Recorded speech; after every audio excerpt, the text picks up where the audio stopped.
بسم اللہ الرحمن الرحیم۔ بیان چل رہا ہے کس کا؟ اطلاق و تقیید کا۔ اطلاق و تقیید میں سے تقیید کا بیان چل رہا ہے کہ کن کن چیزوں کے ساتھ قید لگائی جاتی ہے۔ تو ذکر ہو گیا مفاعیل کا، نواسخ کا، شرط کا۔ اب آج بتا رہے ہیں وہ امن نفی، نفی کے ذریعے بھی قید لگائی جاتی ہے، حکم کو مقید کیا جاتا ہے۔ تو نفی کا ذکر ہے۔ وَأَمَّا النَّفْيُ فَالتَّقْيِيدُ بِهِ يَكُونُ بِسَلْبِ النِّسْبَةِ عَلَى وَجْهٍ مَخْصُوصٍ مِمَّا تُفِيدُهُ أَحْرُفُ النَّفْيِ۔ وَأَمَّا النَّفْيُ، اور رہی نفی، فَالتَّقْيِيدُ بِهِ اے بالنفی، تو نفی کے ساتھ قید لگانا یا نفی کے ذریعے قید لگانا، یکون بسلب النسبت، تو یہ قید لگانا ہوتا ہے سلب نسبت کے ساتھ، سلب علی وجہ مخصوص، ایسے مخصوص طریقے پر، مما تفیدہ احرف النفی، جس کا فائدہ حروف نفی دیتے ہیں، ایسے مخصوص طریقے پر جس طریقے کا فائدہ حروف نفی دیتے ہیں۔ تو نفی کے ذریعے مقید کرنا سلب نسبت کے ساتھ ہوتا ہے، نسبت کے سلب کے ساتھ۔ نسبت جو ہوتی ہے اس کا سلب کر دیا جاتا ہے۔ جیسے ایک نسبت ہے مثبت آنے کی، جیسے زید آیا، اب آپ اس کا سلب کر دیں تو کہیں گے زید نہیں آیا۔ تو نفی کے ساتھ مقید کیا جاتا ہے، قید لگائی جاتی ہے نسبت کے سلب کے ساتھ، ایسے مخصوص طریقے پر جس کا فائدہ حروف نفی دیتے ہیں۔ مثالیں آگے آ رہی ہیں، باقی یہاں بتاتے ہیں جس کا فائدہ حروف نفی دیتے ہیں۔ اب حروف نفی کی تعداد کتنی ہے وہ بیان کر رہے ہیں۔ وَهِيَ سِتَّةٌ، اور حروف نفی 6 ہیں، لا، وما، وَإِن، وَلَن، وَلَم، وَلَمَّا۔ لا اور ما اور ان اور لن اور لم اور لما، یہ 6 حروف حروف نفی ہیں۔ اب کون کون سا حرف کس کس معنی کے لیے، کس مفہوم کو ادا کرنے کے لیے آئے گا اس کا ذکر ہے۔ ولم، اچھا، فلا للنفی مطلقاً، فلا تو رہا حرف لا، للنفی مطلقاً، یہ مطلقاً نفی کے لیے آتا ہے۔ وما وَإِن، یہ 2 ہو گئے، ما اور ان۔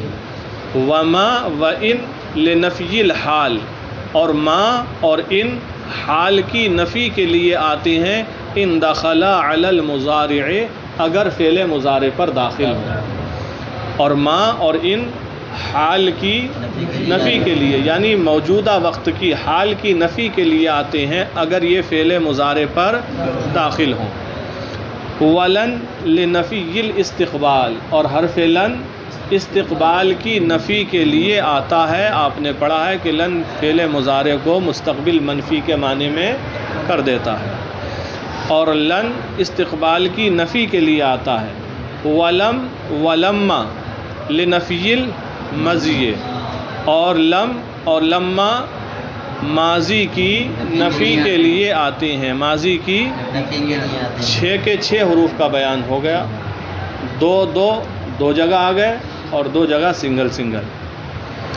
اب یہاں پر لم اور لما کا فرق بتا رہے ہیں۔ لم بھی فعل ماضی کی نفی کے لیے آتا ہے، فعل ماضی میں زمانہ ماضی میں نفی کرتا ہے، اور لما بھی زمانہ ماضی میں نفی کرتا ہے۔ تو اب لم اور لما دونوں ایک جیسے ہیں یا فرق ہے؟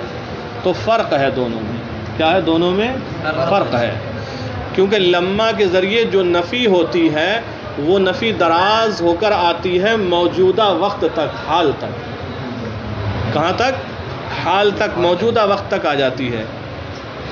جیسے کہ کہا جائے ندم زید ولما ينفعه الندم، ندم زید، زید شرمندہ ہوا، ولما ينفعه الندم، اور شرمندگی نے اس کو اب تک فائدہ نہیں دیا، شرمندگی نے اس کو اب تک فائدہ نہیں دیا۔ تو لما میں جو نفی ہوتی ہے وہ موجودہ وقت تک دراز ہوتی ہے، لیکن لم کے اندر جو نفی ہے وہ موجودہ وقت تک دراز نہیں ہوتی ہے، وہ فعل ماضی میں ہی ختم ہو جاتی ہے۔ اس کو بتا رہے ہیں الا انہو بلما، الا مگر انہو وہ یعنی نفی بلما لما کے ذریعے ینسحب و دراز ہوتی ہے علی زمن التکلم زمانہ تکلم تک، لیکن لما کے ذریعے نفی دراز ہوتی ہے پہنچتی ہے زمانہ تکلم تک، جبکہ لم کی نفی میں ایسا نہیں ہے۔ وَيُخْتَصُّ بِالْمُتَوَقِّعِ، اور دوسرا فرق، اور لما کو خاص کیا جاتا ہے متوقع کے ساتھ، متوقع کے ساتھ لما کو خاص کیا جاتا ہے، یعنی لما ایسی جگہ استعمال کیا جاتا ہے جس کے واقع ہونے کی توقع ہو، امید ہو، جس کام کے ہونے کی کہ ابھی تک تو ایسا نہیں ہوا ہے لیکن امید ہے کہ ہو، فلاں نے یہ کام اب تک تو نہیں کیا ہے لیکن امید ہے کہ وہ کرے، تو یہ خاص ہے متوقع کے ساتھ جس کی توقع ہو، جس کے ہونے کی امید ہو۔ کون خاص ہے؟ لما۔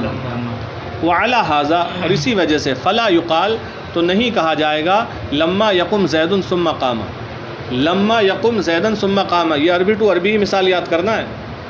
لما یقم زید، زید اب تک کھڑا نہیں ہوا، ثم قام پھر کھڑا ہوگا، یہ نہیں کہہ سکتے، کیوں؟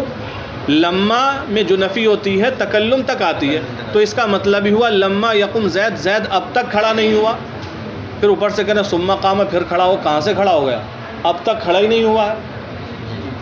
ہاں اگر یہ کہتے لم یقم زید، زید کھڑا نہیں ہوا، ثم قام پھر بعد میں کھڑا ہو گیا، تب صحیح تھا، چونکہ لما میں نفی تکلم کے زمانے تک، اس میں لم میں نفی تکلم کے زمانے تک دراز نہیں ہوتی ہے، وہاں کہہ سکتے ہیں لم یقم زید، زید کھڑا نہیں ہوا، ثم قام پھر کھڑا ہو گیا۔ لیکن آپ اگر یوں کہیں لما یقم زید ثم قام، تو یہ کہنا صحیح نہیں ہے۔ کیوں صحیح نہیں ہے؟ کیونکہ لما یقم زید کا معنی ہی ہوا زید اب تک کھڑا نہیں ہو، تو جب اب تک کھڑا نہیں ہوا اوپر سے کہنا ثم قام پھر کھڑا ہو گیا، کیا مطلب اس کا؟ تو یہ کہنا صحیح نہیں ہوگا۔ ولا لما یجتمع النقیضان، اور یہ کہنا بھی صحیح نہیں ہوگا لما یجتمع النقیضان، یجتمع النقیضان، ولما یجتمع النقیضان، یہ کہنا بھی صحیح نہیں ہوگا۔ مطلب یہ ہوا لما ہے نا زمانہ تکلم تک نفی آتی ہے، تو آپ کیا کہیں گے؟ دو نقیضیں اب تک جمع نہیں، اجتماع نقیضین تو محال ہے نا، دو نقیضیں کہیں جمع ہوتی ہیں؟ نہیں ہوتی ہیں۔ تو لما یجتمع النقیضان کا مطلب ہوگا اب تک دو نقیضیں جمع نہیں ہوئی۔ بات تو صحیح ہے، لیکن کہا کہ یہ کہنا بھی صحیح نہیں ہے۔ کیوں صحیح نہیں ہے؟ دو مطلب بیان کیے ہیں، دو فرق بیان کیے ہیں لما میں۔ ایک تو یہ ہے کہ اس میں نفی زمانہ تکلم تک دراز ہوتی ہے، تو پہلی مثال اس وجہ سے درست نہیں تھی کہ نفی زمانہ تکلم تک دراز تھی، اور دوسرا فرق یہ ہے کہ لما خاص کیا جاتا ہے ایسی چیز کے ساتھ جس کا واقع ہونا متوقع ہو، واقع ہونے کی امید ہو، تو کیا دو نقیضوں کے جمع ہونے کی امید ہے؟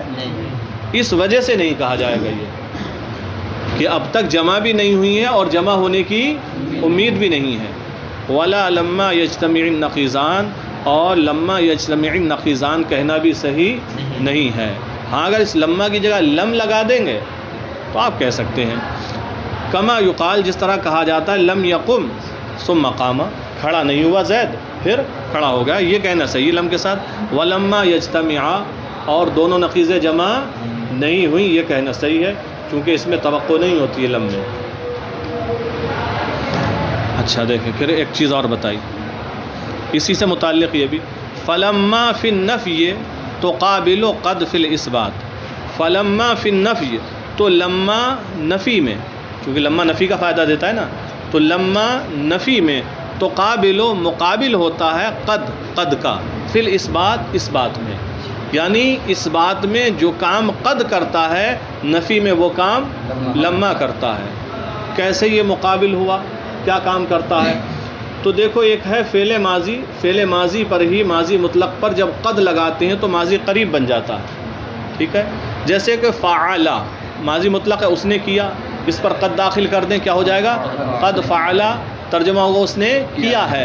تو جب قد لگتا ہے یہ زمانے کو تکلم تک کھینچ لاتا ہے، حال کے قریب کر دیتا ہے. ماضی قریب تبھی تو کہتے ہیں، یہ حال سے قریب ہوتا ہے. تو قد زمانے کو حال کے قریب تک لے کر آتا ہے، تو یہ اس بات میں کرتا ہے یہ کام. اور لما نفی میں کرتا ہے، وہ زمانے کو حال کے قریب تک لاتا ہے، تکلم کے زمانے تک قریب لے کر آتا ہے. تو یہ مطلب اس کا ہوا کہ جو کام اس بات میں قد کا ہے وہ نفی میں لما کا ہے، وہ اس کا مقابل ہے. فلما فی النفی تقابل قد فی الاثبات، تو نفی میں لما اس بات میں قد کا مقابل ہے، اس بات میں قد کا مقابل ہے. وحینئذ، اور اس وقت یکون منفیہا، اس کا منفی ہوگا قریبا من الحال، حال کے قریب، یعنی لما کا جو منفی ہوگا وہ حال کے قریب ہوگا. فلا یصح، تو یہ کہنا صحیح نہیں ہوگا لما یجئ محمد فی العام الماضی، لما یجئ محمد فی العام الماضی، العام مانے سال، الماضی گزرا ہوا. کہنا تو یہ چاہ رہا گزرے ہوئے سال محمد نہیں آیا، لما کے ساتھ کہنا صحیح نہیں ہوگا، کیونکہ لما کا مطلب ہی یہ ہوا کہ محمد اب تک نہیں آیا. تو گزرے ہوئے سال کا کیا مطلب؟ اگر گزرے ہوئے سال کی خبر دینا ہے تو لم لگاؤ، لم یجئ محمد فی العام الماضی، محمد نام کا شخص گزرے ہوئے سال میں، گزشتہ سال میں نہیں آیا. تو لما نہیں لگائیں، کیوں؟ کیونکہ لما جو نفی کرتا ہے وہ زمانہ تکلم تک دراز ہو کر آتی ہے. فلا یصح لما یجئ محمد فی العام الماضی، تو لما یجئ محمد فی العام الماضی کہنا صحیح نہیں ہوگا. وَأَمَّا التَّوَابِعُ، اور رہے توابع. توابع جیسے کہ صفت ہے، عطف بیان ہے، اور کئی چیزیں ہیں، ان کا ذکر آ رہا ہے. دیکھیں، وَأَمَّا التَّوَابِعُ، اور رہے توابع، فَالتَّقْيِيدُ بِهَا يَكُونُ لِلْأَغْرَاضِ الَّتِي تُقْصَدُ مِنْهَا، تو ان کے ساتھ مقید کرنا ان غرضوں کے لیے ہوگا جن کا ان کے ذریعے یا ان سے قصد کیا جاتا ہے.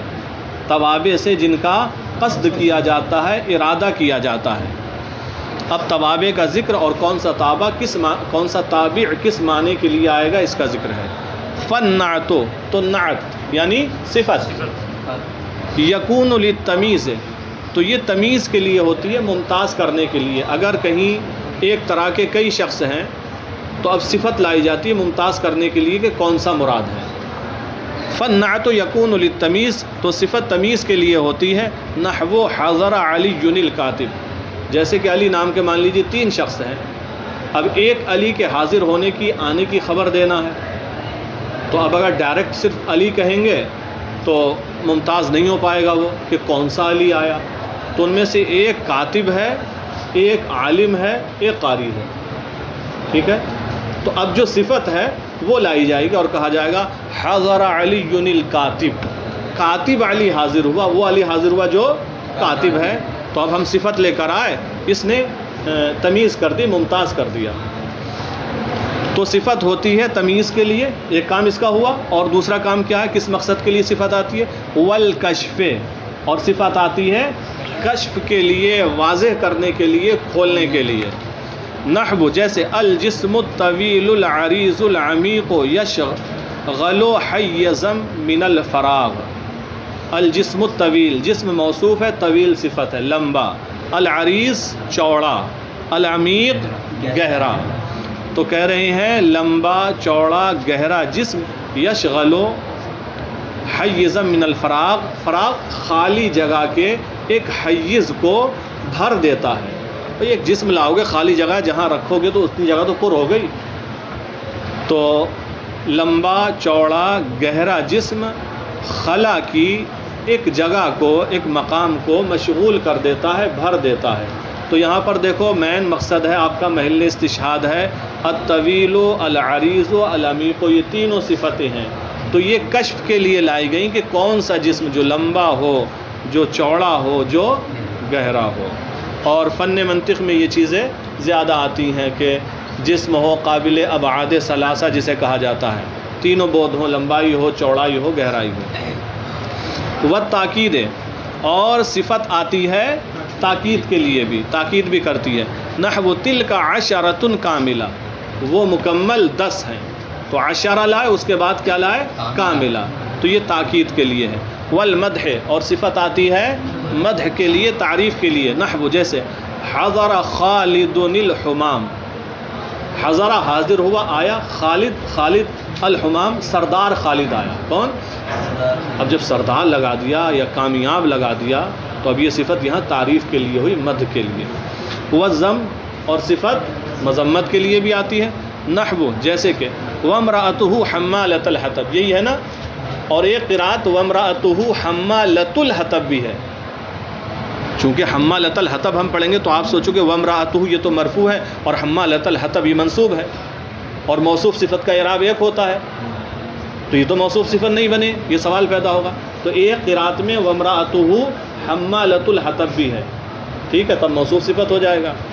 تو یہاں پر یہ جو حمالۃ الحطب ہے یہ صفت ہے، اور یہ مذمت کے لیے ہے، برائی کے لیے۔ کس کی مذمت بیان کی جا رہی ہے؟ ابو لہب کی بیوی کی، ابو لہب کی بیوی کی، اور اس کی بیوی لکڑیوں کا گٹھا اٹھانے والی ہے۔ والترحم، اور صفت آتی ہے ترحم کے لیے، رحم کے لیے، رحم کے لیے، نحو جیسے ارحم الی خالد المسکین، ارحم تو رحم کر، مہربانی کر، الی خالد المسکین، مسکین خالد پر تو رحم کر۔